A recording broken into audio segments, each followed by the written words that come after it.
Hey, what's going on, everyone? We are live, the PM and the AM show. Of course, I'm with my right hand man, Mike Laro, and I'm your host, Pat Bernard.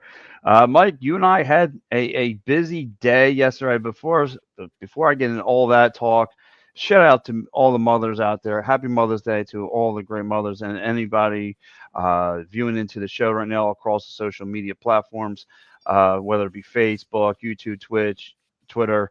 I just want to say thank you for checking into the show. Mike, listen, now let's get into it. Like I said, you were at Philadelphia yesterday with all the great people. You, Philly sports captain, I saw the picture on Twitter. You guys look great.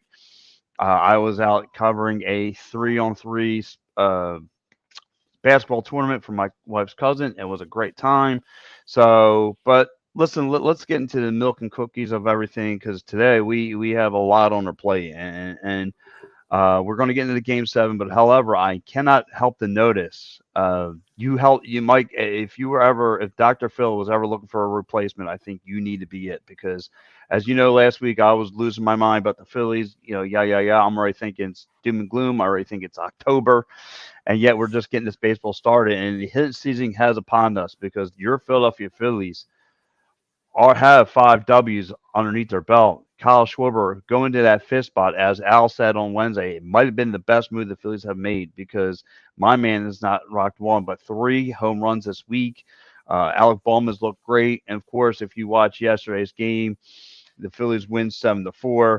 Phillies just start out just playing small ball, just cracking them right up the middle. Nick Castellanos, you go from Bryce Harper. How do you want it? You got Bryson Stott. You got Garrett Stubbs, who just came in for JT Remuto. JT Remuto springs his hand on Friday. JT Remuto comes up big and hits that nice little clunker, drives in a run. Uh, it looked like just when the Colorado Rockies were going to make this a game, Bryce Bryce Harper says no, no, no, and sends the ball deep to right. Mike, what is your take about your red hot Philadelphia Phillies? Well, before we can even get started, again, happy Mother's Day to all the mothers. Pat, happy Mother's Yes. Day to you too, because you are definitely one mother Well, to deal hello. with. Thank you. But yeah, you know, I was out yesterday. Like you said, I was over there at Philadelphia with Al, Joey Marks. Was over there with them guys at Dolan's. Got a chance to talk to the skipper yesterday, Charlie Manuel. Oh, you got to Um, hang out with the skipper. yeah. I was hanging out with the skip. Also had a couple conversations with Mickey Morandini, also with Hollis Thomas. Nice. I was talking on it, and Charlie Manuel said something to me yesterday that he turned around. He said, "Listen," he said, "I'm going to tell you this now." He said, "When hitting season gets here, look out." He said, "You know what?" He said, "The Mets and Braves had their chance to pull away with this division." He said, "They let the Phillies hang around."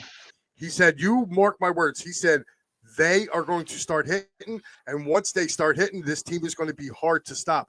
To me, Pat, the unsung heroes right now on this Phillies team is the bullpen. The bullpen has Yes. been locked. Yes. They have been locked down. That's it. Now they gave up a run yesterday, but okay to give up a run here or there. But think about it for a second. Soto, Kimbrel, Sir Anthony, those three guys right now in that bullpen. I'm going to bring up Bellotti. I'm going to bring up Strom as well, Matt Strom. You literally got guys now in that bullpen. Was the difference between last year and this year. Our bullpen was bad last year. Our bullpen's a hell of a lot better this year. And And like I said, go ahead, man. Go ahead. no, I want to piggyback off what you're saying. No, like usually when you go into a Philly season, the first thing you do, and is one of your gray spots in the pie chart, is the bullpen and what they are going to look like, and how many games they're going to blow, and how many times have we witnessed the Phillies bullpen just handing out Girl Scout cookies down the middle and losing us, these kind of games. However, like you just said, the bullpen has been tighter than a wedgie, and it's been really, really fine, and they've been just holding up their end of the bull, they're holding up their end of the bargain. So they looked really, really good, and yeah, I gotta give it Kimbrel. How do you want it? And I like that kid Luis Ortiz. He's got some stuff. He's got some stuff that's nasty. His changeups are nasty. His curveballs nasty. How do you want it? His fastballs are nasty, right down the middle. Mhm. Like I said, the only bad part, not just them, like you said, the major concern is the starting pitching, and not so. Mhm. Taiwan Walker had a nice little game, but guys like Nola, I don't know if the contract extension is kind of worrying him some of where his future lies. But sometimes he'll leave a changeup high end, high to the left corner, and somebody's going to make the adjustment to go crack one. So, but like you said though, back to this game, the Phillies offense and the Phillies bullpen has been looking sharp, and the way they've been winning, just like I said, small ball up the middle, up the middle, up the middle, has been really looking good, and just one of their most productive guys, JT Remuto. Okay, he gets hurt, no problem. You got someone like Garrett Stubbs just coming up big, producing. Like I said, he come up with an RBI. So how do you want it? And like I said, you gotta be satisfied with what you see from the Phillies team. 5 games out I'll now, tell you. sitting in a wild How about card spot. we got to give Cody Clemens a little bit of love too. He went 2 for 4 last night. He's getting Yes. himself a bases, knocking in some runs. But I'll tell you what. Again, we're going to concentrate. I'm concentrating on this bullpen. How about Connor Brogdon? 2 innings scoreless.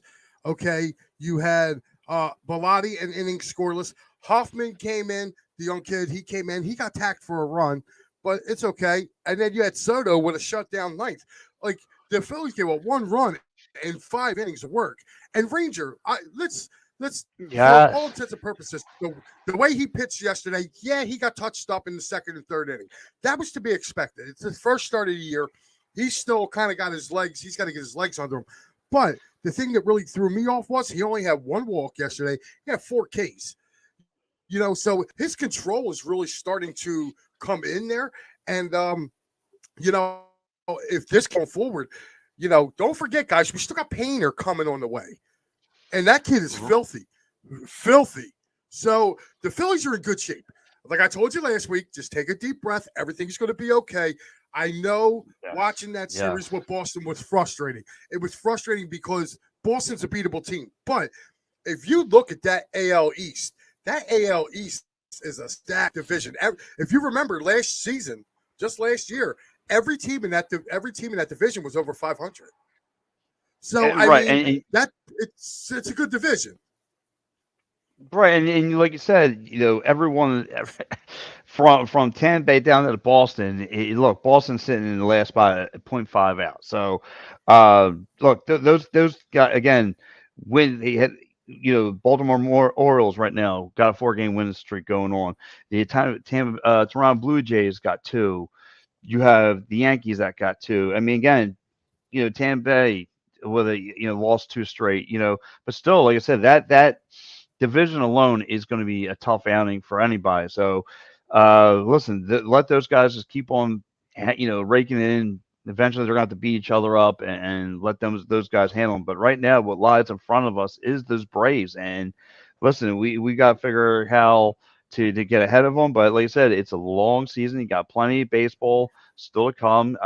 You have the Phillies on today at 3 o'clock. So we'll see what happens today. Just like I said, just handle the business that's in front of you, and you should be fine. Just playing how you've been playing. Brandon Marsh goes over 3 yesterday, and it was like not an issue because everyone's stepping up. Like you said, Cody Clemens stepping up. Playing great at first base. Alec Boehm back to playing third, and where he's comfortable again. He's raking it now. I mean, how about Friday's game where him and Schwarber both hit home runs in the same inning? I mean, that's what you need. That's what you want. And Kyle Schwarber, hitting the long ball is the X factor to the offense. Him hitting the long ball is the X factor to this offense. I mean, everyone's contributing great small ball wise, but them hitting, getting some long ball shots in there with Bryce Harper in the lineup is going to be fine. Now, like you said, Ranger Suarez back to the lineup. Like you said, was expecting him to shake the rust off. Absolutely. I mean, the guy like you said, got nicked up here and there, but that's fine. But like you said, when you can count on the bullpen to do what they're able to do, you got no worries. You got no worries. And again, this is why I put on as a post yesterday. This is what LNL champions are supposed to play like. This is what I like to see. I like to see great offense. I like to see great defense. I like to see, and you see the one play that Nick Castellanos made yesterday. I mean, that one-handed grab that he died for. Now, listen, he's still today. He's going to be in his own head after nicking up the pitcher with that crazy. He accidentally hit the pitcher. Listen, when it comes to baseball, you don't know where the ball's going to go, and he actually popped the pitcher in the head. So I know he's kind of feeling it, but look, he's going to have to get over it today and just play his game. So, but Yeah, yeah, look at yeah. yeah. I think Nick will be okay with this. I'm looking for them. I think they're going to sweep them today. I know Kyle Freeland's going for Colorado, and he's probably their best pitcher. But Mhm. Nolan's got to give you what he's been giving you the last couple of days. He's got to go 7. He's got to go strong. I mean, yesterday was kind of a bullpen game with Ranger, so you don't want to tax that bullpen. Right. But I think they definitely can go and go for the sweep today. I don't see Colorado beating the Phillies today. So I mean, that's where I'm with guys. I keep breaking these, and we get ready to move on to San Francisco. Yeah, absolutely. So we'll see what Nola can do. Hopefully, Nola can just continue his ways, just getting back to the Nola we came to love, and I think he's going to be fine today. I think with the winning momentum with this team's doing, I think he's going to be that's going to be able to carry him. Whatever's going on in that bullpen, whatever's going on in that locker room, stuff is good right now. 5 wins again. The last time they had a loss was last Saturday, so just think about that. So they beat up Boston Red Sox last Sunday. They took care of the Blue Jays. Now they're taking care of a hot Colorado Rockies team, and they won 8 out of 10 heading into this series. So for you to be able to take care, of course, Charlie Blackmon is going to be a tough outing. Of course, he's always giving the Phillies the fits, but however, it seems like no problem. Okay, you're going to get yours, but you only have one guy and we've got 9. So I'm not too worried about them. We'll see what happens today. Like I said, 3 o'clock start time for your red hot Phillies. Hopefully they get 6 stub. So we'll see what goes on from there. So, um, but anyways, look, man, Yeah, we'll continue. Good. we can continue on with this with the Phillies. Oh, and besides, we have our own Charlie Blackmon.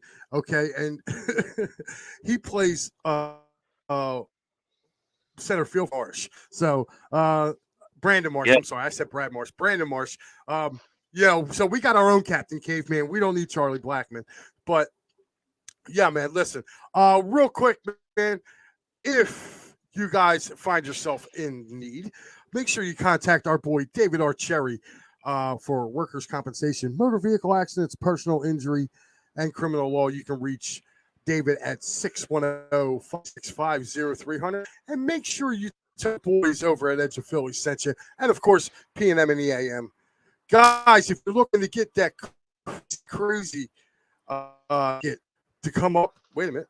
Nick looking for that crazy ticket. Like maybe like you're like Pat, you want to go see Taylor Swift today, okay? Tonight. If you want to go see Taylor Swift, make sure you go to sherrystickets.com, type in promo code EOP10, and who knows, you can become, a Swiftie like Pat. So make sure you guys definitely go there, check it out. Again, type in the promo code EOP10. And guys, the price you see is the price you get. And make sure you definitely check them out over at Cherry's Ticks. Guys, Philly Sports Trips, the dates are already out. Get over to Philly Sports Trips right now. Birds ultimate trip. I can talk from experience. I did the Washington trip a year ago. Just the tailgate alone is worth the price of admission. Make sure you guys get over to phillysportstrips.com. They also have Good Union trips available. Phillies trips also coming up. I know they're going to Pittsburgh and the Wrigley. Definitely get over there to phillysportstrips.com and make sure you see them. And guys, this is from yesterday, unfortunately. But Dolan's Bar, I was there yesterday. Got to hang with all these great fine fellows in front that's on here right here. Got to talk to Charlie, Mickey. Philly Sports Guy was awesome as usual. Big Hollis was in the house. So, guys, yeah, definitely get over to Dolan's. You never know who you're going to run into there, man. And that is not a slogan. It is the truth. Guys, guys from all 4 teams pop into this place, this little so-called place down in Delco. I'm telling you, it's the world's biggest, smallest bar. That's the only way I can put it. You never know who you're going to run into there. I've been there about a handful of times, and every time I've been there, there's been somebody of important from the Philadelphia sports scene that has been there. And I don't mean being paid, to come in there like, or, like this here in this advertisement. They were just in there having a good time. So again, go to 24 East Sellers Avenue over there in Ridley Park. And make sure you go see. Ask for PJ. Tell them that the boys from EOP sent you over there, and you'll have a great time.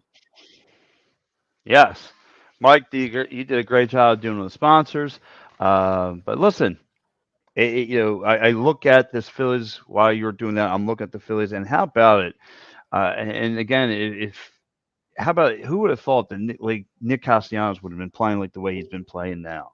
Who would have I thought? I did. mean, I did. I I do. did. I told you. I told Mike, you a Mike, year Mike, ago. do you have like a crystal ball, like what goes on in the Philadelphia No, sports world? Because like no. nine times out of 10, what you say it's going to happen prevails itself. It's weird. I mean, do you? I know. I mean, where is it? I mean, is it in a closet somewhere? I mean, because Nick Castellanos is third overall in hitting, and second, or I'm sorry, fourth in hitting, third in doubles. I mean, this guy is raking it right Yeah, now. and, I mean, and you know what? And you know what, Pat? His power numbers haven't been there, but that's not to say they won't come.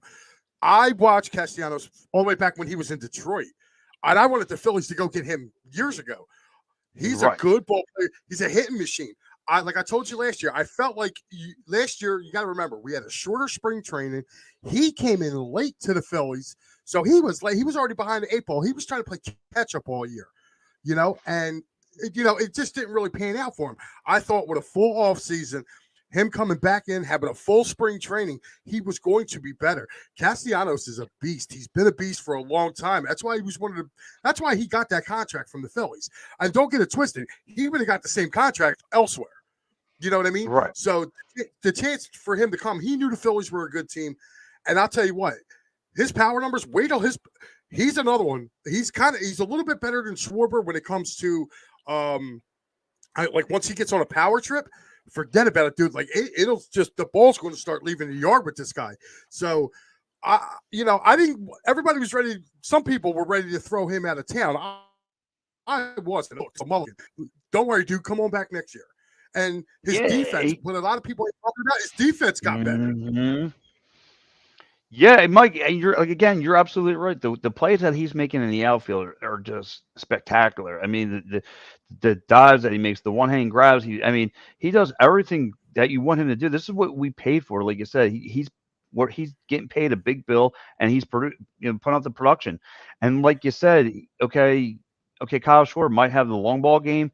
However, his small ball game is just enough. Again, a double machine, getting all the right hits up the middle, and the long ball that comes from him is the cherry on top. And that's and the cherries are coming.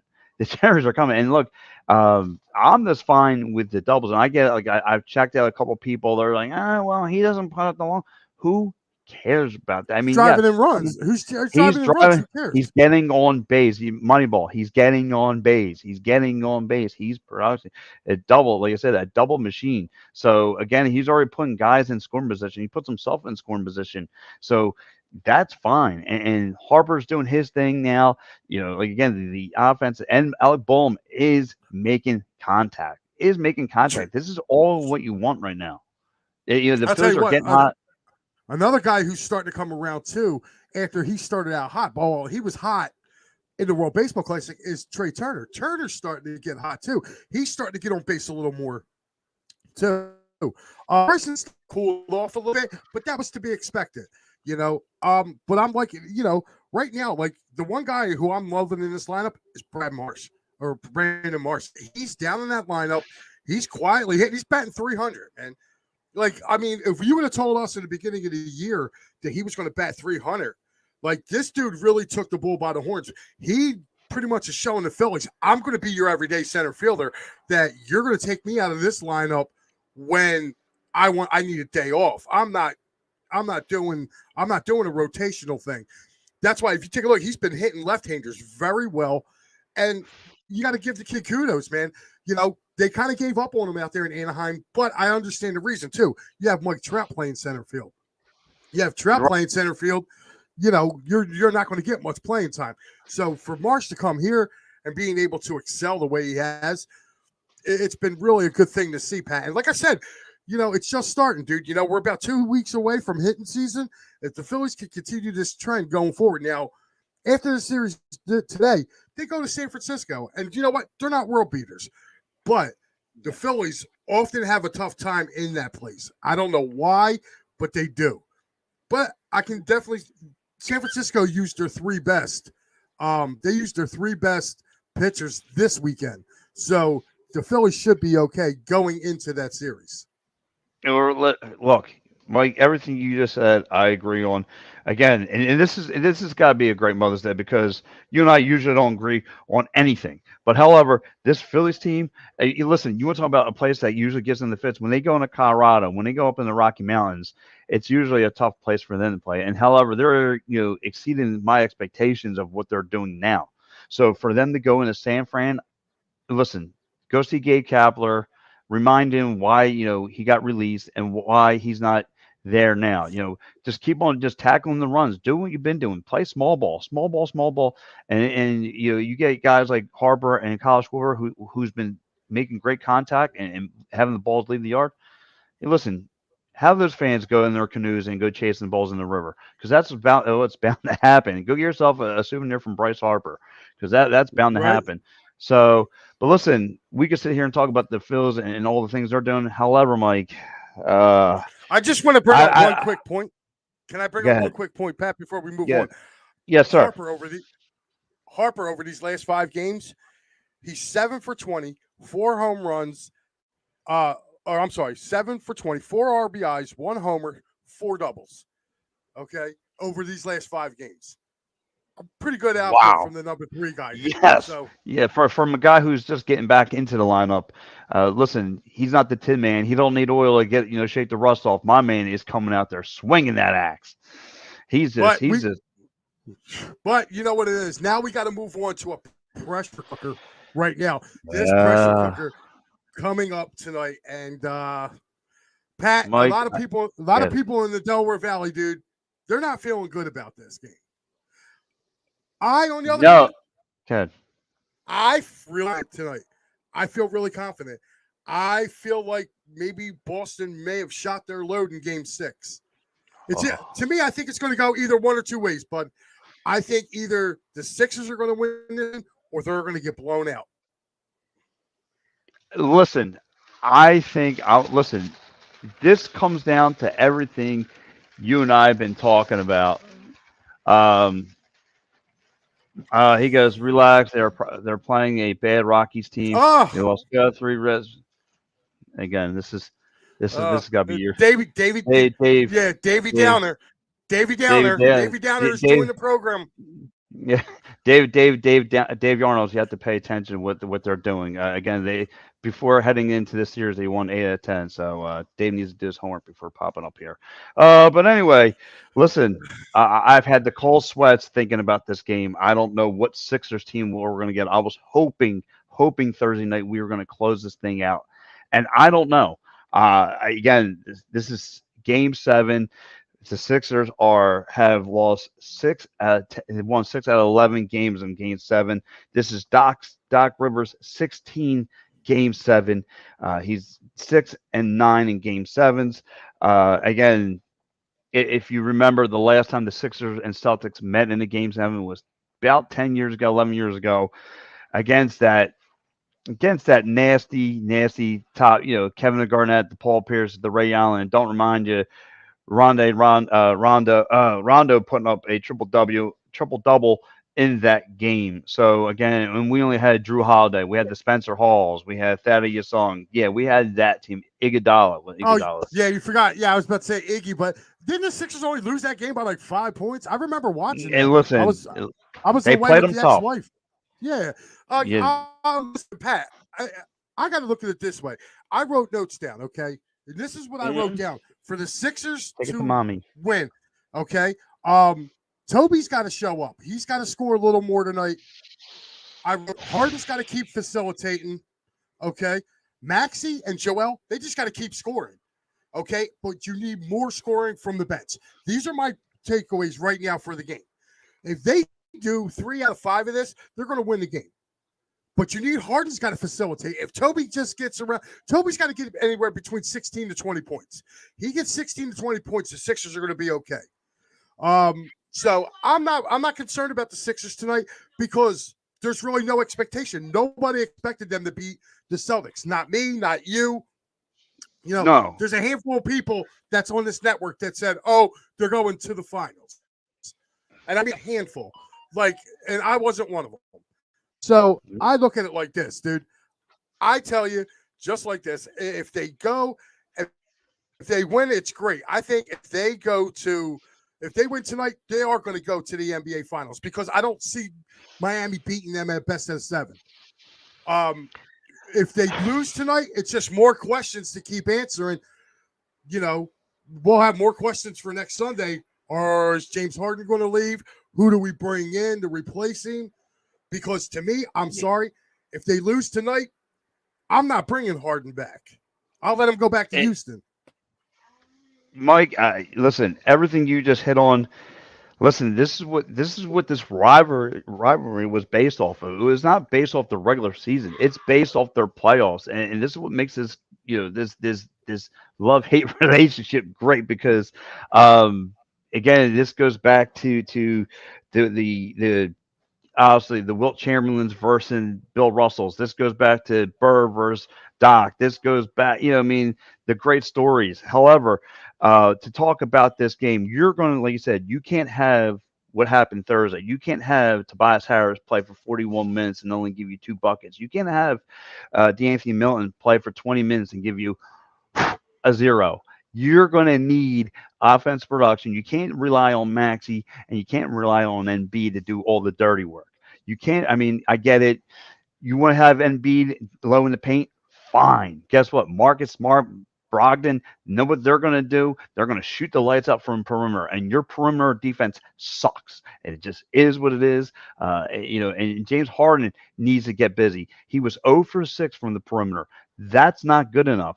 Again, I mean, I don't know if they want to just use this as a throwaway game and use it as a decoy. And okay, we're going to come back strong in Game 7. I'm hoping that was the mindset. Again, you gave the Boston Celtics room to breathe. However, I get it. The last time we were up there, the Boo Birds came out in Boston. I'm hoping that's going to be the same result, but 9 times out of 10, that's not going to happen. And I'm hoping I'm wrong. I'm like you said, I'm hoping the bench shows up today. You're in desperate. This is you're almost in checkmate now. You're going to need this team to step up because guess what happens if you don't? Like you said, if this team loses, everybody who thought you were nuts back in February is going to be in that same canoe with you come February, come the offseason. It may be time to move on from Joel Embiid. It may be time. What can we get back from Embiid? So, like I said, the crystal ball that you have stuffed in your toilet somewhere will be coming out today because, like you said, you must see the future because everyone's going to be in the same canoe and saying, what can we get back for the big guy? 9 times that's going to work. So here goes our man Muffler Mike. He goes, who are the GOATs in Game 7 today other than factors as always? Listen. I'm going to go DeAnthony Melton. I think DeAnthony Melton has a bounce back game today. And listen, Pat, the one thing I'm going to bring up that you were talking about here with this game, I felt like the pressure was on the Sixers for Game 6 for them to win. What happened was, and if you go back and watch that game, dude, James Harden stopped facilitating the ball. He did. Once he's facilitating the ball, that was it. So, to me, I think Melton's not going to be held to 0. I don't think Tobias Harris is going to be held under points. So I really do think that they're going to come back in this game. All the pressures are at home. They were number 2 seed. Hasn't creeped into the back of their mind, their sports fans' minds, that the Boston Bruins were the number 1 seed and just got eliminated 2 weeks ago. And now this team is the number 2 team and they're playing in Game 7. All the pressure is going to be on Boston. And I'm telling you this now, I don't think Boston's going to be able to repeat what they did. You look at how they played in this series, they're not going to be able to repeat it at all. Well, listen, our boy Saul's picking up today. I think the Sixers get a dub today, bub. I do. Yes. And I'm agreeing with you. Always got the hot sauce. So, look, listen, but before we go anything, 2 things I want to touch on, too. One would Dave Arnold. Actually, Dave Arnold is not here. Actually, not bad. Listen,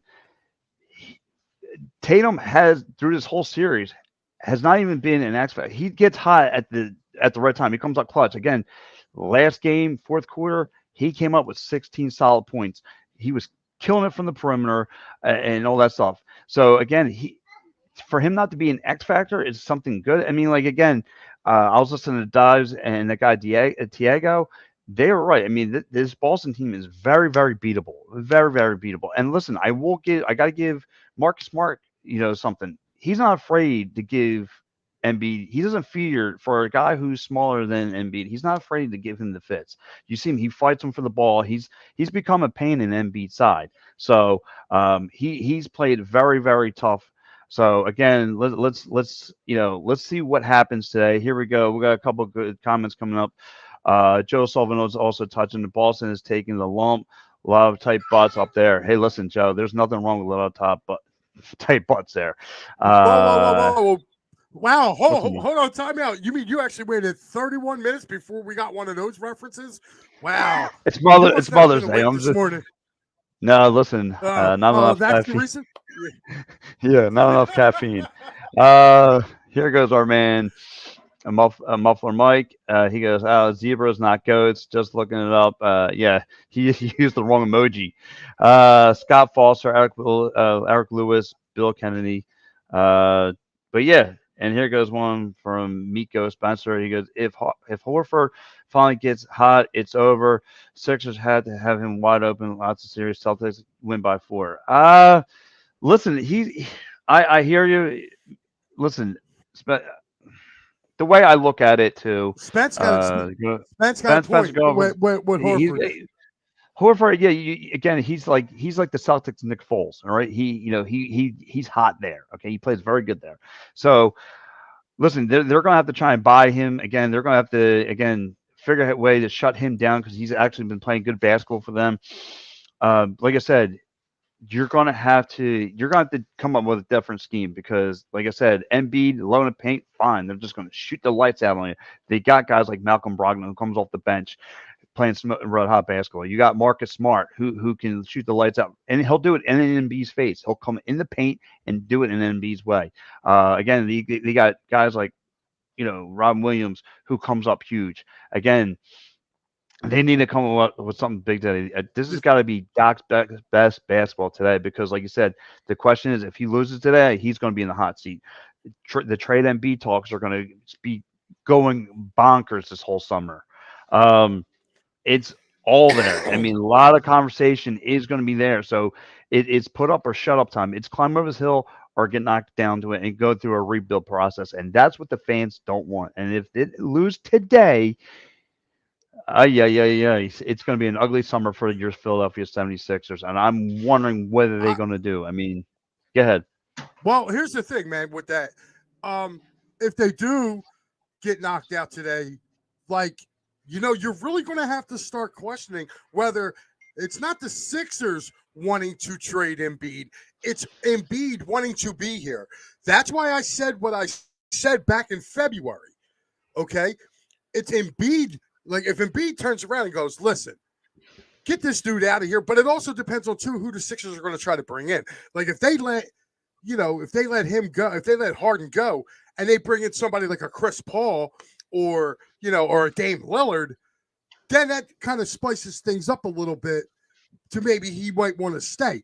But if you let Harden walk and there's nobody like you're getting good in return, he's going to want out of here. And yeah, Mike, do me a favor. Hold it down. Hold down the conversation. I'm going to talk to Take It Tony right now, and we're going to get him on in 10 minutes. So just hold down. I'm going to try. We're having some difficulties. So let me work that out. No problem. You got it, brother. So Dave says Mazzola putting 2 centers with Williams and Horford in their starting lineups. 76ers were not ready for that in Game 6. Well, listen, you got to give Mazzola credit, Dave. I mean, Boston came in, and I'm not going to lie, Boston came in here, and they played bully ball against the Sixers. And the Sixers got to go back to Game 5. The Sixers today, when they go into that arena up in Boston, they got to be the bullies. If they're not the Bulls tonight, they're going to get bullied. It's just that plain and simple. That's how I see this turning out. The Sixers got to get their little mojo back, their little eye of the tiger, whatever. Now, what I do think is going to happen, I think your stars are going to show out tonight. It's game 7.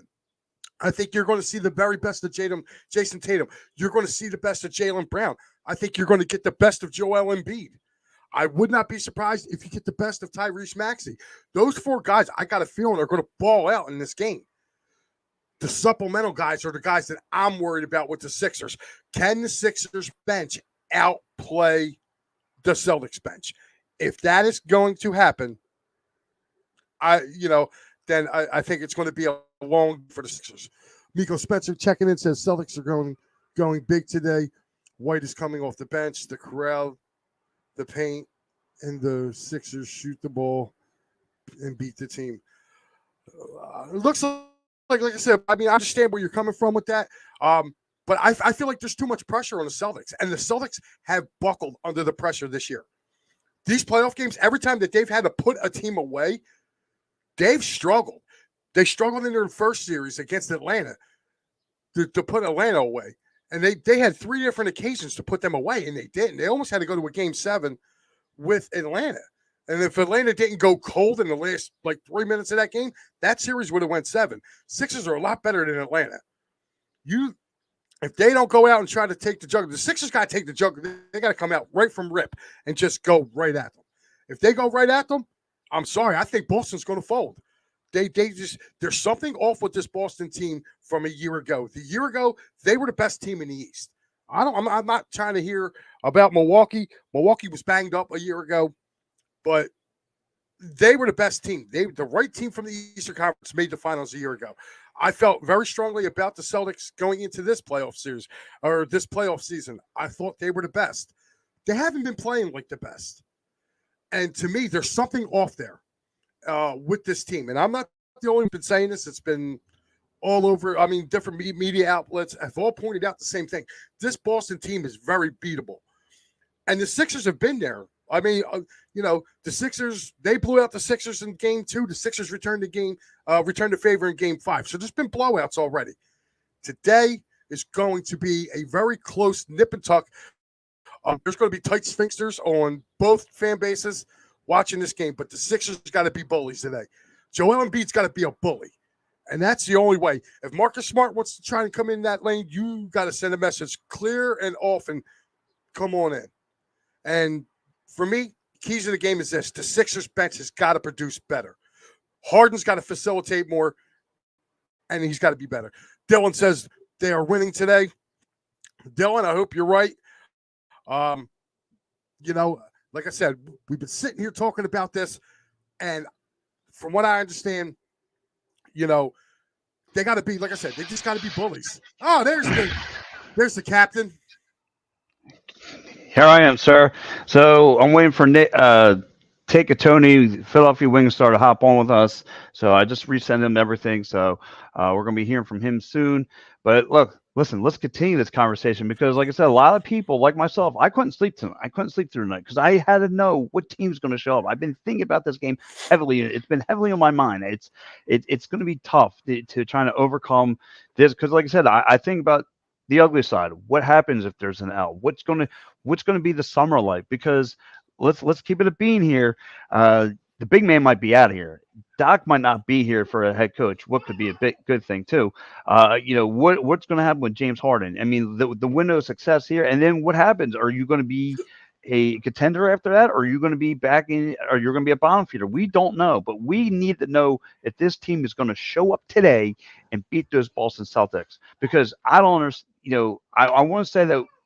I want to give them all the accolades. I want to say that Boston's got the better bench, which they do on paper, which they have guys who can shoot the lights out. But I've seen this team compete. I've seen guys like Maxey who put their game, said, hey, you know what? I'm going to put the game on my back and we're going to run through a wall. I've seen that. I've seen the Embiids. I've seen the MVP of the league needs to step up today. This has got to be his game. Say, you know what? I'm going to take this over and win from there. So we're going to see what's going to go on right there. Give me another quick second. He's just texting. I'm going to send him the link through the messenger here. So, Mike, I'm gonna ask you, bear down, hold down the Go ahead, hatches. bro. I'll be right back. So while Pat's holding down the hatches, getting our guest on today, um, guys, I want to hear your predictions. If you got any scores, put them up. Let's put them up in the comments. What do you think the game's going to be? I'm looking at a one. I'm going to say one 118 109 game. I think the Sixers win 118 109. I think they win by 9 today. I don't know why. It's just something telling me I can see the Sixers kind of pulling away late in that game. I think the Boo Birds come out in Boston. So I'm going to take the Sixers tonight. Even though series prediction, I took the Celtics to win 4-1. I had no confidence going into this series of the Sixers even hanging with these guys, just because of what I seen in the in the regular season. So I got to take my hat off to them for at least getting like this far in the series. But as far as what could be, get ready to come. I made a statement back in February here on this network. We had a roundtable. We had our attacking the third guys on. Joe Sullivan was on with us. I basically said, okay. Miko likes the Celtics 107, 104. That would be a dagger. That would be a dagger. But I'll tell you what, I can actually see that happening. 76ers, Dave Yarnell says 112, 107. Just a feeling to win today. Okay. So Dave's he's not down on the Sixers today, but It's shocking. You know what I mean? I was expecting him to put 104, 107, 104. But hey, Paul, listen, if you got the Celtics 107, 104, dude, you got to take the Sixers because they're getting 6.5. So hedge your bet on that. All right, so I'm just sending him the link. Well, hopefully, he'll be right on with us in a couple minutes. But listen, I do have the Sixers winning. I don't know how. I think it's going to be a nose hair. I'm thinking the 112, 113 route. I think the Sixers go. I think it goes into overtime, and it's going to be a close one. Oh my God, are you trying to give them people in Boston a coronary? I mean, overtime. You don't want to talk about overtime.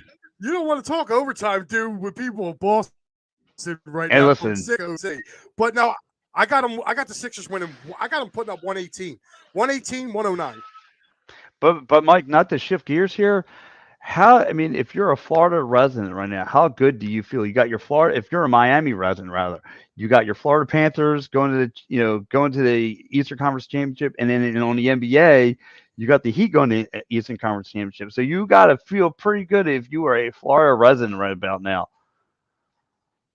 Yeah, well, I kind of called that, if you remembered. I said Carolina, Florida for the Eastern Conference, and I got Dallas and Vegas for the Western Conference final. I will say this, my cup final, I've been saying it since before the playoffs started, my cup final has been Dallas versus Carolina. I think they're the two best teams in hockey right now, and I got Dallas winning the Stanley Cup. So I'm happy with that. So far it looks pretty good. As my forecast has been pretty good. I've been kind of keeping up with it. Although that Vegas,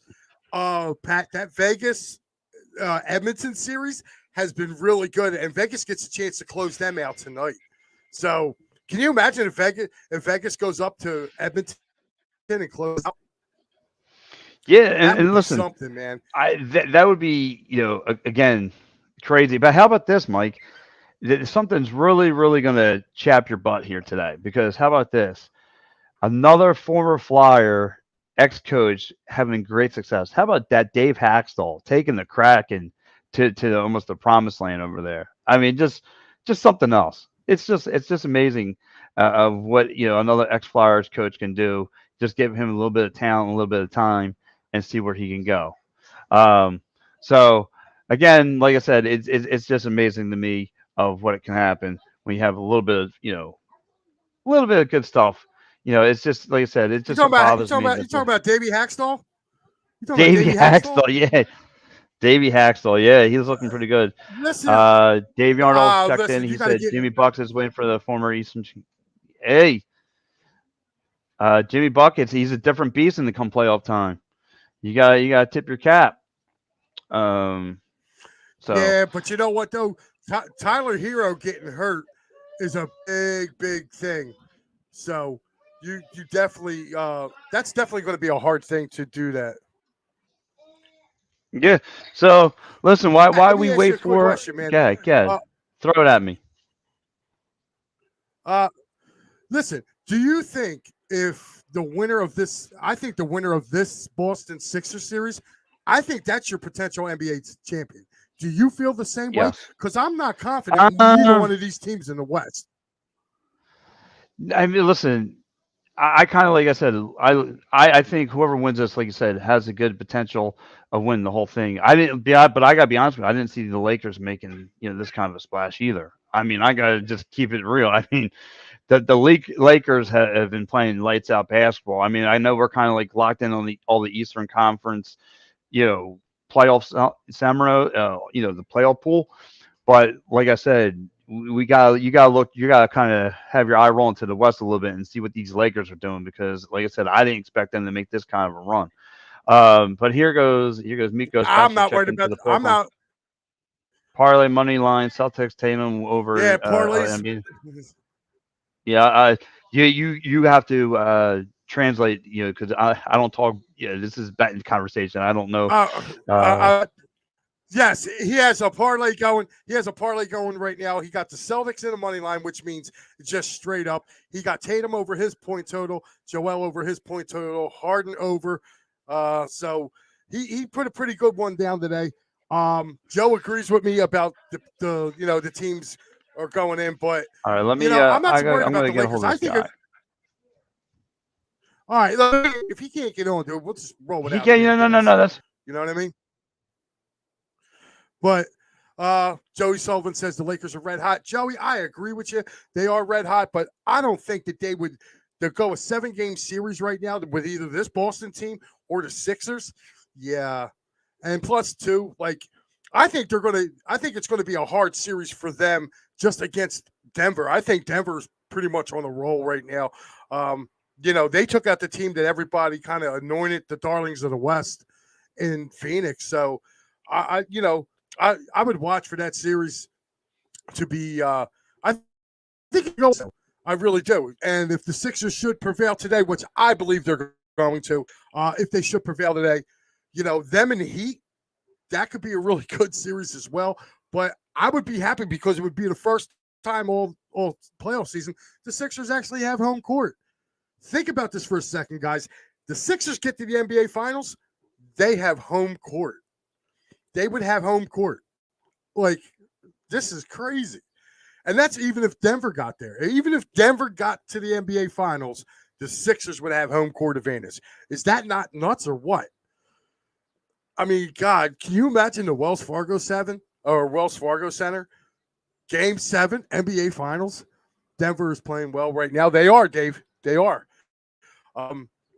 But I mean, this has been just crazy. I mean, it's been a crazy postseason. I've liked a lot of things about this Sixers Celtics series. Uh, Paul says don't count the Lakers out. If they're healthy, they're scary, and don't knock the Nuggets. They're rolling. The Nuggets are rolling. They are, and I feel like but I still feel like the best teams are in the East, and I can only go off of what I've seen with those matchups, and Boston pretty much killed them in both games, if I recall right. Don't quote me on that. I'm not going to quote, but I think Boston had their way with them, and the Sixers split. So again, but the Lakers, to me, I feel like they're getting hot, or they got hot at the right time. But I just feel like that Denver team is just a buzzsaw for them to be waiting on. Because just Joker's putting up triple doubles. Guy is insane.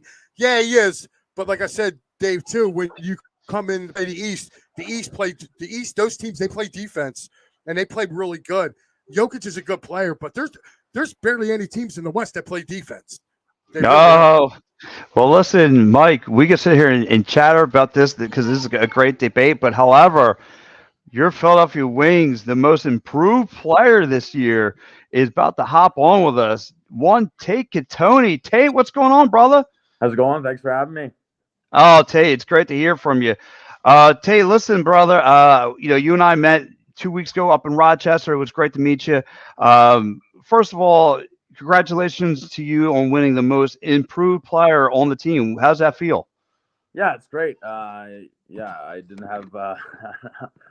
I unfortunately I didn't have the greatest start to the season. I sort of got it off a little slow start after getting traded, so felt good that to be noticed that I made a lot of improvement and really started to play well near the end of the year. And yeah, it was a great year for the boys and myself, and just gained a lot of confidence. So I really look forward to next season here. Oh, absolutely. Tate, let me So, ask. good. This is my partner, Mike. Yeah, Mike. Hey, Tate, nice to meet you, man. I am an old head Wings fan. I can remember back to the days of the Gate brothers and Dallas Elliott here. Have you felt the history of coming here, like the history of the Wings, of how popular this team is? Like, did you get a sense of that here? Yeah, I do absolutely. Yeah, for sure. When you go to the games and you meet the fans and see them, they're all wearing the old Wings jersey and they're super pumped, and they're a bit ruthless. They want to win, and I get it. And they're not happy when we lose, and it's understandable. And we're trying to change that. We're a team that we believe that we should have been in the playoffs, and we let some games go early in the year that hurt us, but. I think that's just all part of growth, and we need to change that. But yeah, the fans are phenomenal, and from even where I am in Peterborough, there's a lot of old Philadelphia Wings connections with John Grant Sr. and all those guys, and yeah, so there's a big sense of a winning tradition, and I love being a Philadelphia Wing. Yeah, so I got a question too. So you seen it that like piggyback off Mike, they travel together. They come up to you saw them at Rochester. You see them all over place. The Philadelphia Wings. People are very very passionate about winning here and very passionate about their team. So they'll travel everywhere to come see the Wings compete. So my thing is too, Tay, what are you looking to improve to more in the off season to compare for next season? What are you looking to do? Yeah, I'm a young player. I think a lot of it is getting other people open. I do play offense, but a lot of my job is getting other people open and kind of doing the dirty work to do that. And for me, it's just having a good summer ball season. Obviously, I play here in Peterborough, competing for another Man Cup with 7 other Laker players. So, for me, it's just playing here and playing as much as I can, getting better just getting as good as I can be, and working my tail off. And yeah, I think good things will happen as long as I work hard. I usually it works out all right for me. So. Yeah, absolutely. So, like I said, so now, all of a sudden, how did you feel? Obviously, you going against your brother, your last game of the year. He goes into the playoffs. What's it like to compete against your brother? Holt Catoni. What was it the feeling for him to get into the playoffs? Yeah, I think. I mean, it felt great to beat them 3 times this year. I'll say that. It was phenomenal. Yeah, I think that's we beat them 3 times, and obviously a lot of bragging rights. But they have a little bit more making the playoffs, and they got off to a great start this year. Whatever, 6-1 or 6-0, and yeah, they had a tough end of the season in Buffalo last week, but no, he was really happy with the year, and that's where we want to get to. And we want to win a championship. We have the team to do it in Philly. I really do believe that. It's going to take a couple more pieces. Obviously, when you make the playoffs, don't make the playoffs, you got to expect some changes coming when the expectations are to make the playoffs. You got to expect them. But I think we are only a couple pieces away. We have some of the best players in the league, and we're a really tight knit group that's really selfless and unselfish. And I really think that we have a good chance to compete for a championship next season. Yeah, absolutely. Like I said, I noticed. Like I said, I've covered a lot of Wings games this year. I noticed, it was like a tale of two stories. You guys come out real hot. Guys come out with ball fire. Offensively, everything's clicking. Second half, kind of things kind of slowed down a little bit. The opposition would get a lot of goals. What can this team do defensively to step up this game, to make sure you look, when you guys put your foot on the pedal, it's going to keep on going and there's nothing taking off? Yeah, I think it's just developing some killer instinct. Like, that when I first got here, I think we were up at half in every single game. The first like 7 games I was a wing, like we're up at half every single game, and we just and I think we lost 4 of those. We just had no killer instinct to just finish teams and kind of step on their throat a little bit. And I think that started to come near the end of the year, especially the last game of the year. You can just see it that we just put them out. We just kind of finished the game and didn't let them hang around. But I think that's just growing, understanding that you can't do that in this league because the it's so hard to win games. It really is, and it's one little mistake can cost you big time. And I think we kind of figured that finally out, and I think we started to turn the corner towards that. So I think we're growing as a team and growing, even though we're an older team. I think we're still learning how to win. Yeah, absolutely. So what's another thing of you guys playing together with Paul Day? Is Paul Day, what's it like to play under Paul Day? It's phenomenal. I play under him as well in Philly as in Peterborough. He's phenomenal. He's one of the greatest, smartest lacrosse minds you'll ever meet. He's just talking lacrosse with him. Sometimes you don't even know what he's talking about. He's so smart, and he's got. I just think he's so great with the boys. Kind of just how he treats us. It's truly professional, and it's not like that at every other spot. I think you maybe take that for granted because you expect that, but being other places in this league, I think you get a good understanding for Paul Day's pretty special. He's a great man, and he really cares about you and wants to see you do well. And he gave me a lot of confidence this year, even when I wasn't playing well early in the year. Um, just told me to keep going, and he was a big reason why I had such a good end of the year and gained a lot of confidence this year, and was able to win most improved. And that would have happened without Paul Day as my coach for sure. We got a question coming in here for you. Out of Box Entertainment says, "Where did you play college lacrosse? How big a difference is from the college to the pro level?" So I played at Johns Hopkins under Dave Pedramala in Baltimore, Maryland. I mean, it's a crazy different level. The pro level is the best of the best. I played as a true freshman right away at Hopkins. And I didn't play right away as a true rookie in the NLL. It's tough. It's one of the tough. It's so fast. It's so hard. The players in this league are just phenomenal, all of them. And I'm lucky that I'm in the league, and it's a big adjustment just the speed. And for me, a little guy, the size difference doesn't help a little bit, but I do have some really good skills. I'm a great shooter and a really fast player, and you got to use what you have. And I've used that to my advantage to be able to make a full-time lineup in the NLL. Yeah, now does that go? Because I know obviously NNL, a lot of the games are indoors compared to a lot of college games. Because I look around here in the Philadelphia area, there's Villanova, there's St. Joe's, there's a bunch of different programs. But however, all the games are played outside. So is there a big difference from the outside to the indoor arenas?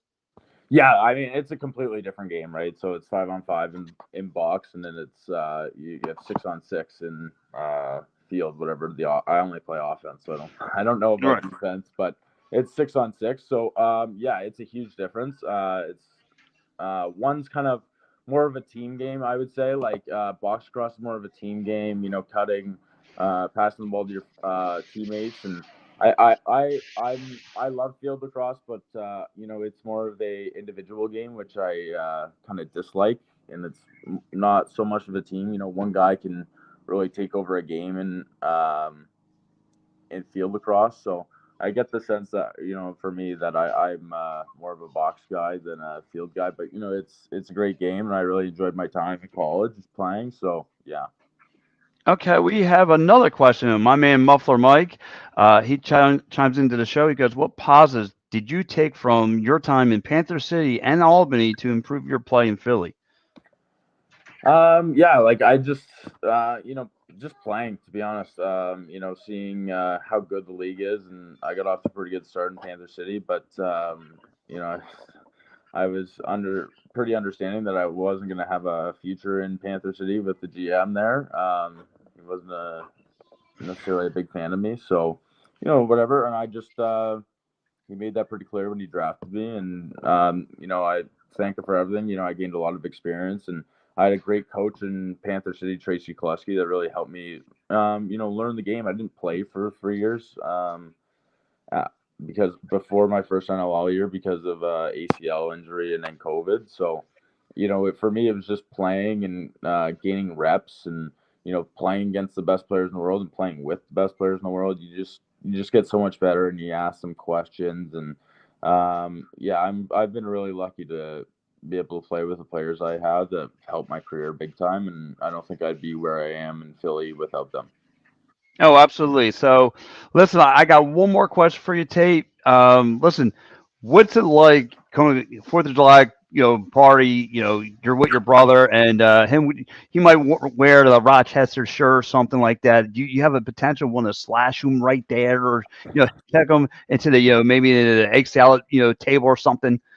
Ah, I do like to I do like to get on him when he's wearing Raj stuff, but it's more like my parents. My parents will wear Raj stuff around me, and I'm like, oh, I guess he's the favorite child now. Like top liver, like that's most of it. We live together, so it's pretty fun. Obviously I love the guy. He's Yeah. an unbelievable player, but yeah, it's I'd love to meet him 3 more times next year. That's for sure. Well, man, listen, you guys both played very, very well. He was a big, big offensive help over there in Rochester. Like I said, I really got to watch the both of you guys play. You guys play a very, very good game. And like I said, one more. What's it like to play alongside Mitch Jones? I know he came over halfway through the season. It's been an upgrade offensively. What's it been like for you two guys to link up? Yeah, for the easiest thing for about Jonesy, it's just so easy to play with him. And he is always in the right spot. He always makes the right play. Phenomenal, older guy leader, and he as a young guy, you kind of feel, maybe you just don't want to make some mistakes sometimes, and he just lets you play free. Like he just wants you to play. Do what you can, and he believes in you. And he is such a phenomenal teammate. I really hope that expect him to be back, and really looking forward to a full year with him because he is, and he's obviously you see the type of player he is. He's a top 5 player in the league easily. He's phenomenal. So we're really lucky to have him, and I can't wait to see what he can do for a full year in Philadelphia. Oh, absolutely. Look, Tate, I want to say thank you so much for hopping on with us. Listen, you're always more than welcome to hop on. I can't wait for next year. And real fast, who do you got winning the whole? Who's going to win the NL Cup? Do you have kind of an idea who do you have going to win this thing? Yeah, before the weekend, I said I like Buffalo, and they swept Toronto, and I really like Buffalo to win it all. I think it's their year. They've been at the door knocking for a couple of years, and I think it's their time to win it all. Okay. And now we got another question popped up here. He goes, "Is it true that John Hawkins played Big Ten schedule Ivy League playing is tougher than the national schedule?" Yeah, so they play in the Big Ten. The Ivy's really good these days, I guess, and I don't really keep up with college lacrosse so much anymore since I'm out.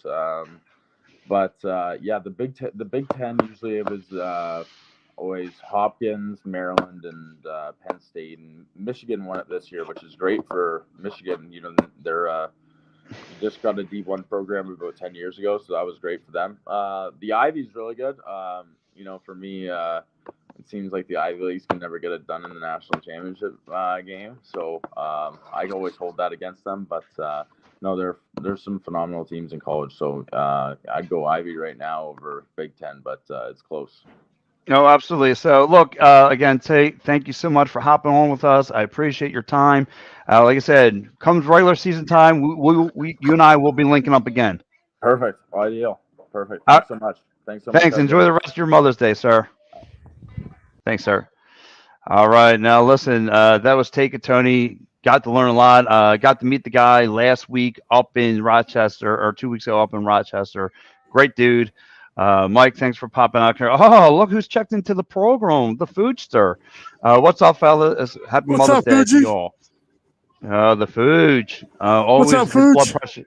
his blood pressure is always high. So I love him though. But listen, let's get it back to business. And Mike, speaking of business, since we will go from lacrosse, let's go to the ice, because in the ice world and with our beloved Philadelphia Flyers, there was a couple of front office moves that were being made. We're going to have Keith Jones in charge of the hockey operations, and we're going to have a new general manager. One, Danny Briere, going to be running the front office. What is your take on all this? Because I have mine. I think you kind of know where I'm going to go with this, but I'm going to start with you because you're the calmer of the two. Well, good, because I already know where you're going with this, and I'm going to tell you, throw it out the window.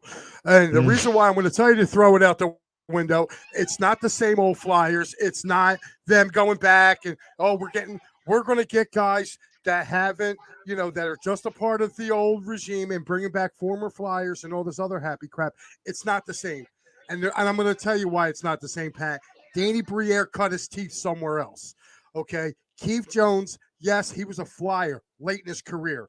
He also was a Colorado Avalanche. He was also a Washington Capital. Okay. I feel like this was a great move for the Flyers. And the reason why I'm going to say that is because Keith Jones was being the play-by-play guy, color commentator. He got to see all the good talent in the league, okay, along with Danny Briere. You got to give him a chance. Listen, if we were going to kill people, we suffered through Ron Hextall and Fletcher. Okay, why not give Keith Jones a chance here? I think it's a great signing for the Flyers. They put people. Keith Jones is a hockey lifer, okay? And he's not, I know, like I said, I know where you were going to go with this about the whole former Flyers thing, but Briere cut teeth up in Montreal, being in their front office. And like I said, Briere's not just a Flyer, he's former Canadian. So he's been around, they've been around the game.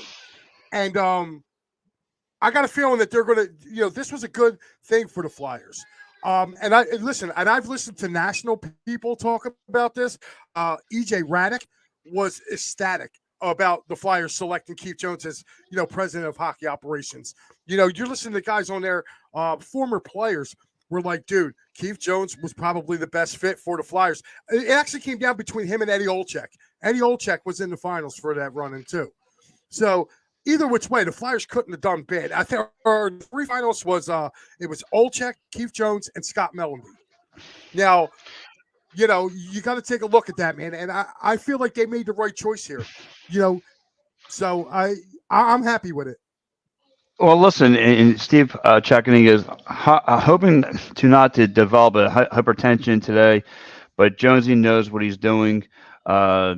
Food checking in is no more living yesteryears. Listen, so I rewatched the press conference. I want to make sure I'm not jumping the gun. I'm not making sure I'm pulling gray hairs about this team like I normally do on who they hire. And I'm like a lot of people. I see an ex-Flyer come into that front office, and I go, "Oh, here we go again." It's just, as you would say, it's a Band-Aid on a broken leg. What's really getting fixed around here? So I listened to Briere, and I listened to his vision, and I want to listen to what he had to say. And Briere said, "The fans got my full attention, and I'm looking to turn this thing around," which is fine. It's something I want to hear.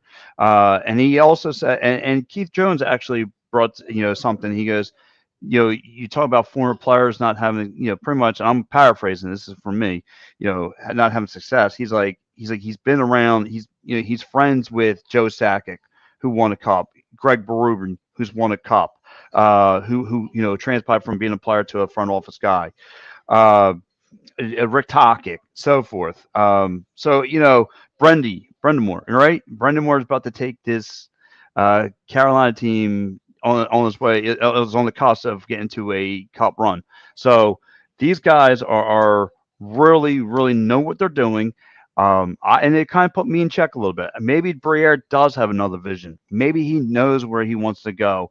Maybe, again, he's going to, find a diamond in the rough. And here goes Joe Sullivan. I'm excited about the new Flyers direction. Look, I am too. I want to give Danny Briere a chance.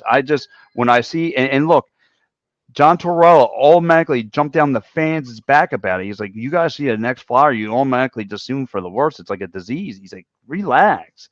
But like I said, I don't know if he's been here long enough to understand that. So here goes Dave Arnold checking in. He goes, Mike, we have seen this movie before when Hextall and Clark were running the show. What makes this so different? He's got a little bit of a point there. Because You you explain don't, it to because him. Hextall was out of heck. I'm going to explain, Dave. Bobby Clark never in with the teams. His idea of hockey was the old Broad Street style hockey that won him 2 cups. The league has changed. Danny Briere, Keith Jones have seen the change in the league. Okay. And like I said, they're not just Flyers. Okay. Where you bring up Hextall too. Hextall went to LA and he was the assistant GM out in LA, won 2 cups there. Okay. I feel like, and I'm going to be real honest with you, I kind of feel like Hextall's hands were a little tied here when he got here. And to me, some of the things, like I didn't understand the hiring of Hextall. That's something that the Hextall's going to have to go. But I mean, if you take a look at it, he just lost a job in Pittsburgh. Okay, so maybe it didn't transcend well with him. But as far as Clark goes, Clark tried to stuff down the 70s Flyers down all the way into the mid-90s. Okay, he was refusing to change with the times.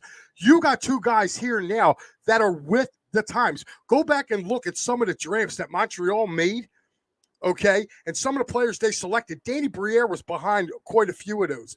Okay, Keith Jones, I think, is a perfect fit for hockey operations. He knows the league. Like Pat just pointed out, he's got all these different connections in the league. It's going to make the Flyers a better team. Okay, I'm talking about bringing in. Go ahead, Pat. Go ahead.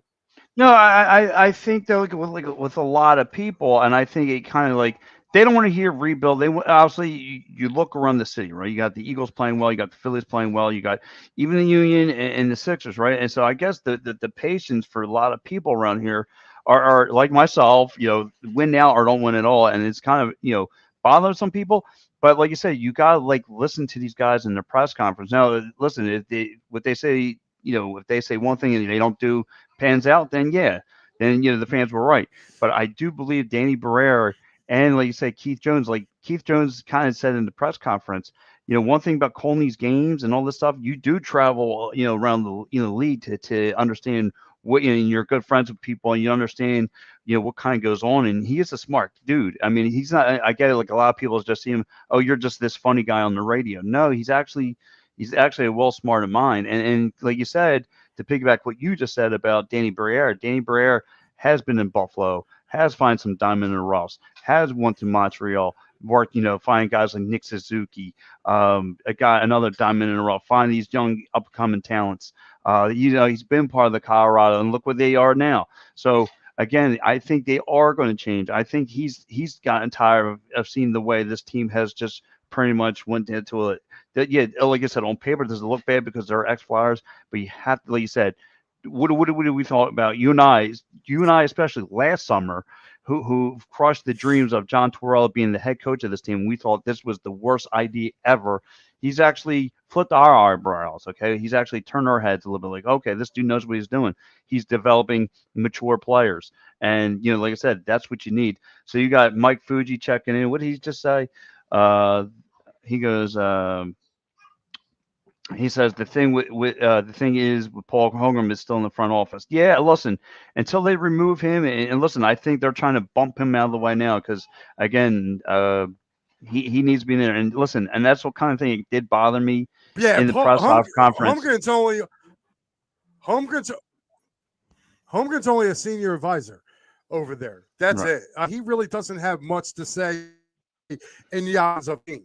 So, Clark's a senior advisor over there too, and so is Barber. But none of them have any input what the team is going to. They're just guys that they may it's just more or less for them to get a paycheck, for bringing them 2 Stanley Cups. I'm pretty Yeah. sure I'm been in like Ed Snyder's will to make sure that Clark, Barber, and Holmgren all have jobs for life. Yeah, exactly. Like I said, once you get hired from the Flyers, you pretty much, no offense, but you have like a tombstone that's right in one of those suites. But listen, let's get some of the comments up in here. We have our man Steve. I like that. Briere and included towards at the end of the year evaluation from upstairs. Yeah, listen, again, he wants to get a vision of what this team is. Maybe sitting bench boss wise, you really don't see, but looking up, looking from the press box. And I've been in those press boxes for the Wings, so you do have a vision looking down and see what you need to do as far as like big picture wise. So here goes another one from Steve, but I will say Homer is quite attached to Lofton. Yeah, look, like I said, we'll see what goes on here. Here goes Edge of Philly Sports. Something seems different. Something seems missing. Just can't put my finger on it. Yeah, something does seem different. Oh, like we I said, we forgot to mention Happy Mother's Day, Al. We miss Al. we don't know if that's Al or Joey. So that it could be either or. I don't care. Happy Mother's Day to everyone. Joey. Yes. So here goes another one from Steve. Homer is kicked into the closet, and collection of passion. Payment for the '80s Cup. Yeah, listen, we could talk about that all day long, but listen. And here goes another thing. Here goes Steve. Let's hope it ain't bigger than your finger. Oh wow. But listen, I need to see this team again. What's going to be the direction? What's all this stuff? Because even something like I said, you talked about the Embiid and everyone looked at you nuts. When I talked about trading Carl Hart, everyone looked at me nuts. But however, the conversations were going around.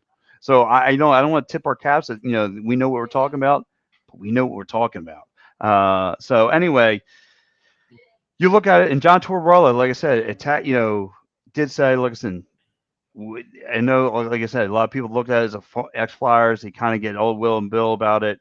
It's going to be different. So, but that being said, like I said, the only thing I didn't like about it in the press conference, they kept on going to ill will, and they kept on talking about the Flyer alum. Like, I don't want to hear about the Flyer alum. I just want to see dubs. Pat's always looking at, well, hello, how are you? Yeah, well, we'll say that for an after hour. But anyway, so Mike, listen, we can say again. Pat, though, listen, hold on. Okay. You give me your final thought on this. Yeah. Listen, I really do believe that the Flyers are moving in the right direction. You got to keep it in mind too. That this year's draft, like a lot of people are saying, oh, it's kind of Bedard and that's it. No, that's not the case. I want to bring this up. Between the Team USA and Team Canada, there was a plethora of talent on that team. Like the Flyers picking at 7 is a really good pick. Like they're going to get a really good player. Here's the thing that I'm looking at. There's been a trade put out there, and I want to get your opinion on this real quick. There was a trade that was facilitated probably through social media, but I saw it on Twitter probably maybe the day or so after the Flyers got the news they were going to be number 7. It was the number 7 pick and Kevin Hayes going to Chicago for the number 1 pick. If you're the Blackhawks, are you going to do that trade? No. I'm not doing that. I am not touching that. No, I'm sorry. If I'm the Blackhawks, I'm sorry. Why would I have potentially? I'm going to get Boardwalk for what's the Brown properties called on Monopoly, like the world worthless properties. Like, no, that's not happening. If they do that, I would question the IQ in the Chicago front office. Like, what are you thinking doing that deal? But anyways, I do, like I said, my take is on this. So I do want to have a question for you too, Mike. So what's going to be the big difference from Chuck Fletcher to Danny Briere? The big I believe the big one is that they are going to be more aggressive in free agency and also aggressive in the draft. And the reason why I'm saying that is because if you're hearing, I'm hearing with Danny Briere is one, the Flyers got a ton of money coming off their cap. The cap is also going up this year in the NHL. So the Flyers are going to have some money to spend on some people. But where the Flyers are drafting at with these rounds, they are going to get a plethora of talent. And if you remember, Pat, I told you, they got talent sitting up at Allentown. Like Allen, I mean, Right. the Phantoms were a playoff team this year, and they got a lot of talent up there. I believe they're going to be able to do a great mix between the two, and they're going to try to infuse it. Now, we may lose some pieces. You may lose a guy like Kevin Hayes. I got a feeling he's going to get traded Bye anyway. bye. I also Bye got a bye. feeling I couldn't feel that. I also feel like maybe a guy like Joe Furby might be traded. Carter Hart might be traded just because they have different people in the back. A lot of people who want the Comcast to sell the team. Who's going to buy the Flyers? Well, they Like said I they're want to not know selling. because no, they're not. And why would they? Why would they? No. You know, So so I mean, people, people are still putting it in, but I'm looking at it like this. I think the Flyers got a great chance to move up. They got a lot of, there's a ton of people coming off. So, and you got to look at certain other teams too in our division. You got the Penguins who are probably getting ready to start a rebuild. Okay, well, Washington's going to start a rebuild. and, Their core players are getting older. right. Well, before we get into these points of comments that keep coming in, guys, just keep on filling up. Me and Mike are about to get to them. So let me tell you, I like like I said, I think there's going to be a big different direction. I know people heard and said all of this before, saw the different directions and all that stuff. But I think though with this Flyers team, the difference about Briere, he's not going to listen to he might hear the old llama walk around the office and chirp chirp chirp. I know, I know, I know. They don't know Jack. I'm sorry, but this guy has been around winning organizations, find diamonds in the rough, find these young talent. I'm okay with Briere. He's learned. He said himself, I've learned from these cultures. So he's going to bring some of that into here. And Danny, again, Keith Jones. I know, like I said, a lot of people think he's just a funny man on the radio and blah blah blah. But he does know what he's talking about. He does know have a direction for the team. And to piggyback on off of you, I think it's just going to be a look. Give it time, and like you said, they do got guys in the farm system. Tyler Foster showed you he could play. He's a young gun. Sam Harrison, right? He played well in about December and January. He had he was shutting out people left and right as a young goaltender. So if you want to move on from Carhart, that's okay. Look, Carhart felt that this kid was coming for his job, and he played he kind of, he played for his job, so he played better. So I like it. But let's get into some of these plenty of comments here. So let's start. Here goes Dave Arnold. Be good to mom, guys. Enjoy your day. Go Sixers. I'm out. All right, Dave. Here goes Steve. I feel the Flyers push a false narrative to us for 48 years. They've won. They won because of burning, not imitations.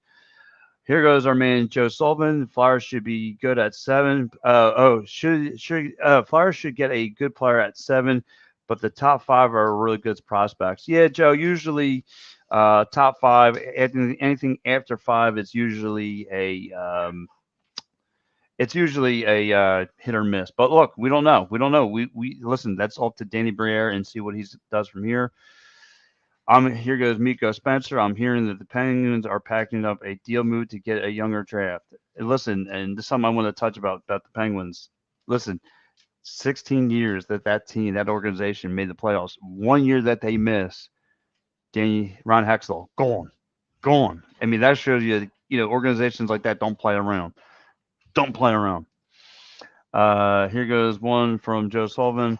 I don't even answer the phone if I'm Chicago. I might even have to hear heart failure. Yeah, from laughter. Yeah, listen, heart failure from laughter. Yeah, yeah, Joe, I hear you. Here goes our man Steve. CBH built their franchise with Kane. We are barking up the wrong tree. That's listen. Steve, I totally agree with. Like I said, you go from Patrick Kane and now a potential Connor Bernard who could bring you another 10 years of hockey success, like Matty B's touched on. Here goes Edge of Philly Sports. Flyers couldn't sell the entire organization, but to move up. I disagree with this statement right here. I really do. Because, all right, yes, Connor Bedard is a good talent, but he hasn't played on a professional level. Like, I don't listen. To me, you got to watch this kid play first. It's like, it's got to be like like the number every other draft. Like, these guys are killing me with the Flyers can't move. The Flyers can move up, and the Flyers do have some pieces that they can trade away. Like, all right, yeah, that was the one rumor floating around that I saw. If you don't want to do that deal, that's fine. But to say the Flyers don't have no pieces, come on, dude. Like, be serious. Either that or you're not watching the Flyers. It's just that plain and simple. All right. I mean, they do have young talent, like the guys you just mentioned, but you didn't mention the guys like Morgan Frost. Okay. I mean, like, give me a break. So, Mike, do you want to take this one, or I'll take this? Is there a centerpiece to build around now for the Flyers? Yes, there is. You keep Travis Konechny, Morgan Frost. If you can hold on to Joel Farabee, you keep him. These are core players that you can build around. Okay, you got the kid from what the hell's his name? The defenseman, Cam York. You build around kids like that. You know, Sanheim. You keep them. You know, and that's something to. Like, they're pieces you can build around. And like I said, the Flyers ain't that far away. If you look at the Phantoms, they got talent there. Regardless now, the thing is, it's another thing, too. You got Gunther. Gunther's not even here yet. Can you imagine once this kid gets here? This kid's been Boston used like one of the hitters up there. Right. And he's been one of the top goal scorers in the NCAA. So, Flyers got some help coming. Oh, absolutely. So he goes, Foster and Gunther will help. Yeah, absolutely, Steve. And here goes one from Muffin Mark. Regarding the sale rumors, fans need to be careful what they wish for.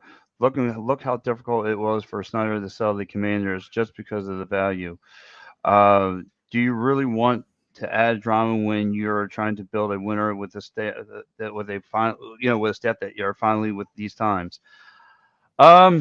Yeah, I listen. That's like I said, that's for a different conversation. But listen, we do have to have one more conversation. That is this Eagle schedule that just popped out. Mike, you got the schedule in front of you, right? So let's quickly run through this thing. So let's quickly run through this thing and see how we pan out here. All right, Mike. Well, here we go, Pat. Drum roll. Week 1. Here we go. Week 1 up at Foxborough at New England. I got the Eagles winning that game. Pat, how do you see them? Or how do you see the game?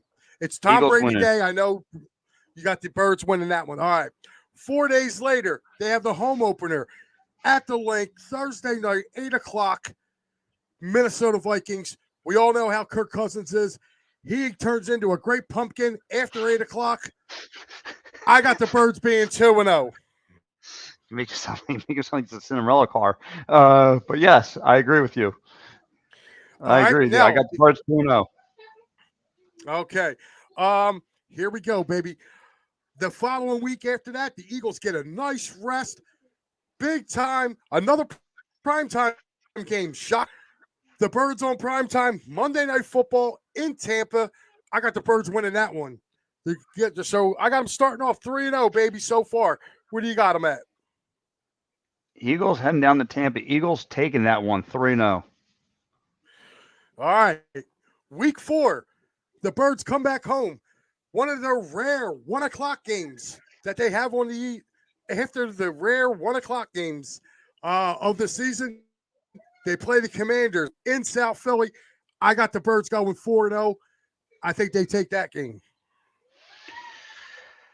Washington still doesn't have a quarterback. Out. Eagles win 4-0. Eagles are 4-0. After 8 o'clock, more like 4 o'clock, that's coming from a Vikings fan. Wow. He's talking about his man, Kirk Cousins. You have Fuji checking in 13-4. Wow. Rams. I'm sorry. That's what I have them at, but I'm going game by game. Week 5. I got them. 5. They're at the LA Rams.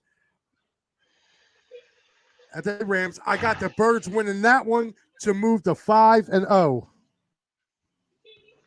I'll say that's when they'll take their first loss. I'll say the first loss comes to the LA Rams. Okay.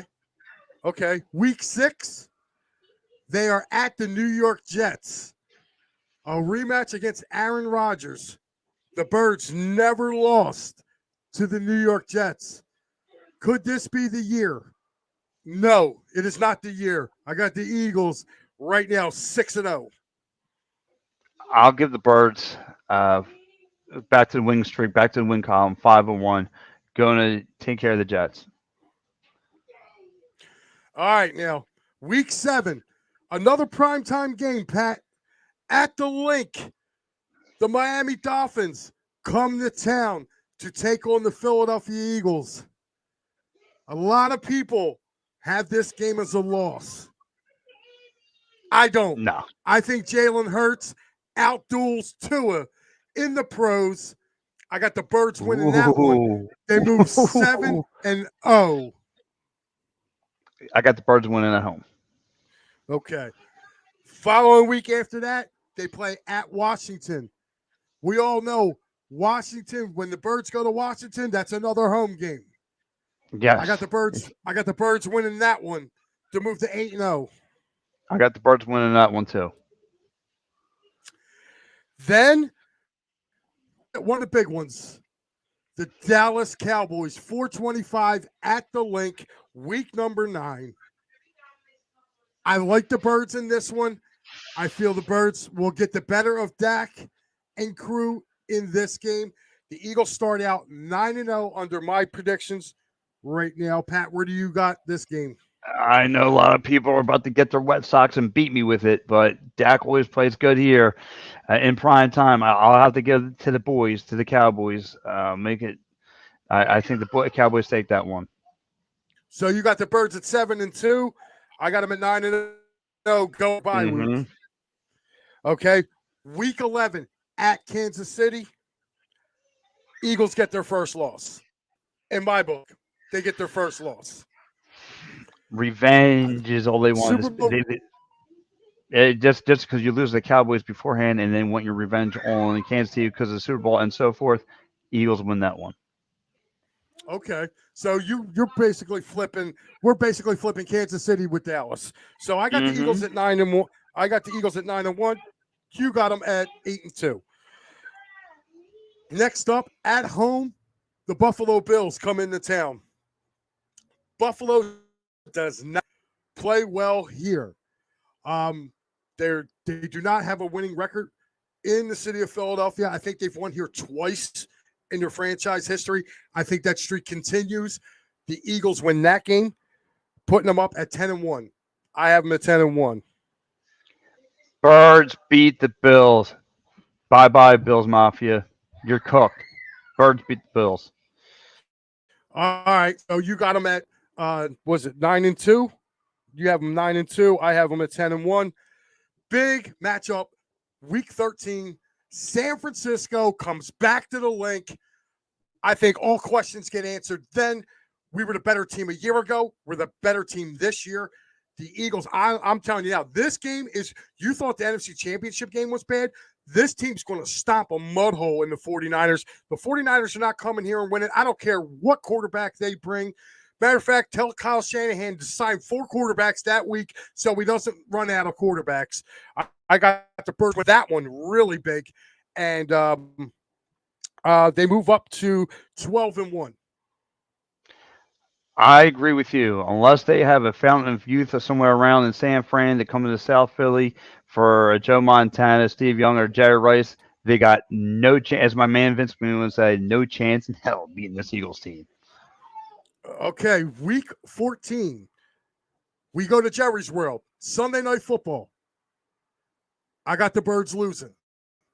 I think we split with the Cowboys. Yeah, Steve, my coffee's kicking in. Dude, I just had my second cup. I'm raring to go. But, yeah, I got the Cowboys beating the Eagles in the second game of the year. We always split with Dallas. We always seem this one. They always seem the second one. So I think it's a split. How are you taking that game in Jerry's World? We head down to Jerry's World and take care of business. I think we leave Cowboys fans like we normally do in Big Jerry's World very, very upset. No, I don't think the Cowboys have a shot. I think the Eagles are going to rock them. Okay. All right. Week 15 at the Seattle Seahawks.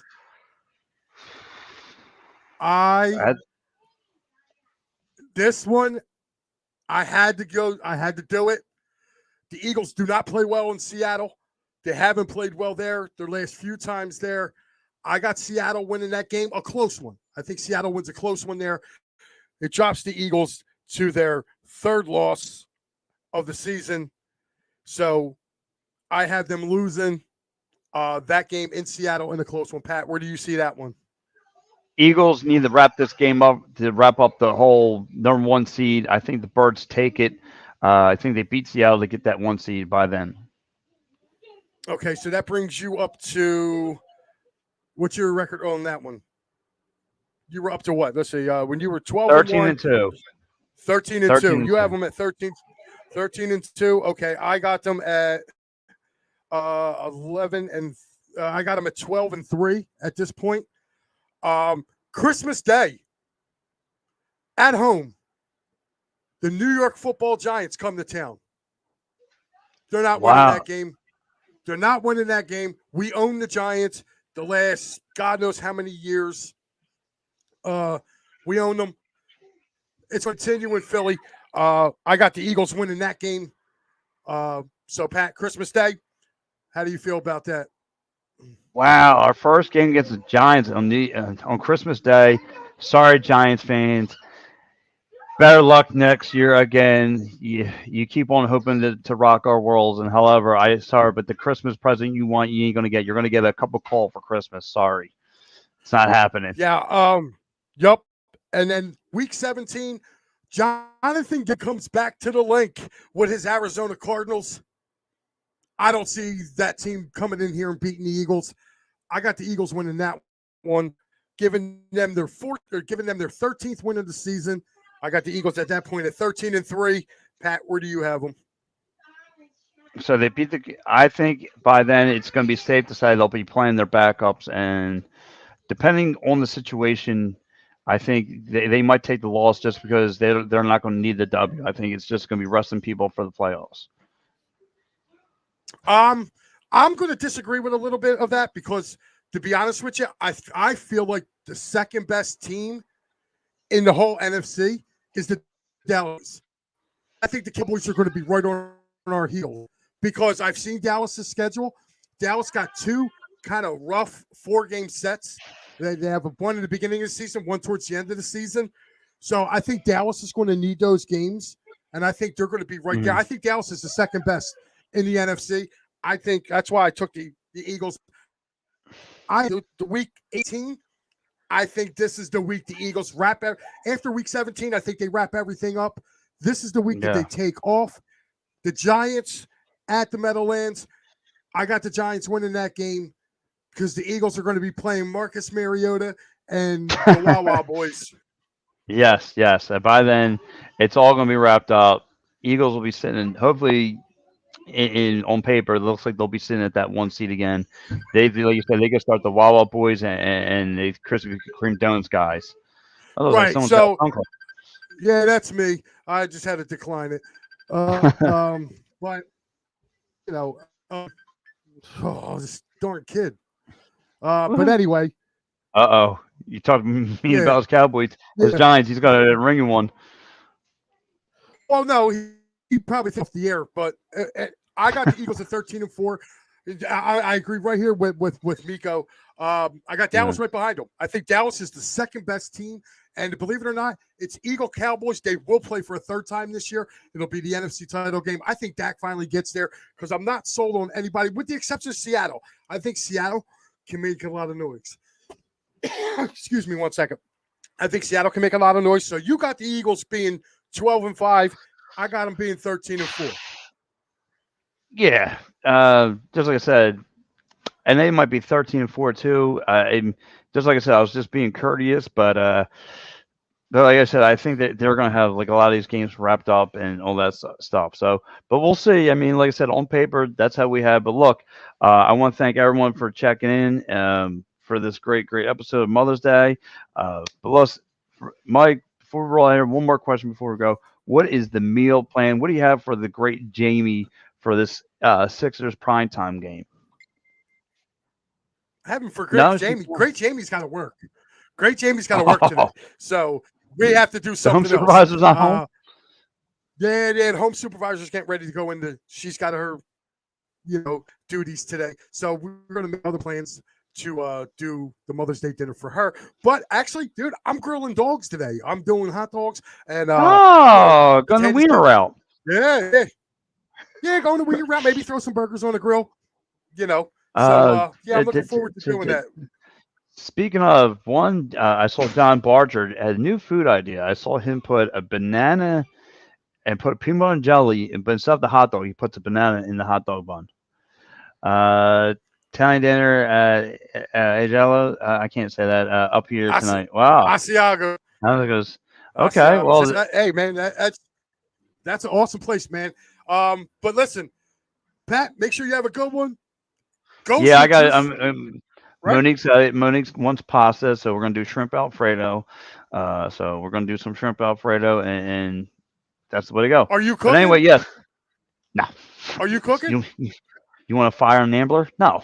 But anyway, that's how we go out there to get some of these. You are unbelievable. That's a violation. Why? You're unbelievable. It's Mother's Day. I know it's Mother's Day. Monique wants the shrimp Alfredo. So, but please, if Angela has a better cook game than me. So, but anyway, listen, guys, check us out next week. We'll be touching on just about everything here in Philadelphia sports. But guys, stay tuned tonight. Catch Dives and the rest of the crew breaking down the Sixers post game show. Guys, for me, Mike, we're out.